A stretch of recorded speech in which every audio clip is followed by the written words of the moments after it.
ஒரு மனிதன் கஷ்டப்பட்டு வேலை செஞ்சு களைத்து போய் வீட்டுக்கு வராரு. அவர் வீட்டுக்குள்ளே நுழைந்ததும் அவரோட மனைவி திட்டுறா, நீ மீண்டும் பாலை மறந்து விட்டாய், நீ எப்படிப்பட்ட கணவன்?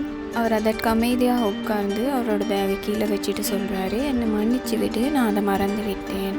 அதுக்கு அவரோட மகன் சொல்கிறாரு, அவர் அப்படித்தான், அவர் எதையும் சரியாக செய்யவே மாட்டார் அப்படின்ட்டு. அப்போ அவர் அவங்களோட ஆர்கியூ பண்ணாமல் அப்படியே கிச்சனுக்கு போய் நைட் சாப்பாடு செய்கிறாரு. அப்போ பக்கத்து ரூம்ல இருந்து அவரோட மகள் ஃப்ரெண்டு கிட்ட காலில் சொல்கிறா, என்னோட அப்பா ரொம்ப போரிங், என்னோட அம்மா கூலான ஒருத்தரை கல்யாணம் பண்ணியிருந்தா நல்லா இருந்திருக்கும். அவர் இதெல்லாம் கேட்டும் ரொம்பவே அமைதியாக இருந்தார்.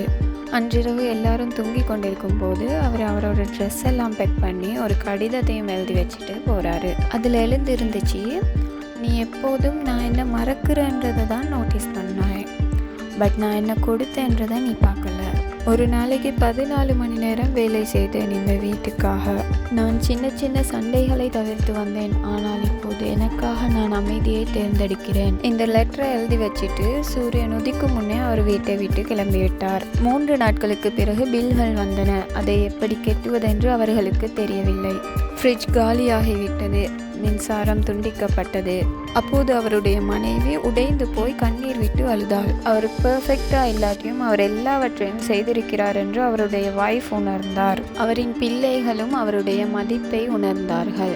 அப்பாக்கள் அதிக அன்புக்கும் மரியாதைக்கும் தகுதியானவர்கள் என்று நீங்கள் நினைத்தால் இந்த வீடியோவை லைக் பண்ணி நம்மளோட சேனலை சப்ஸ்கிரைப் பண்ணுங்கள்.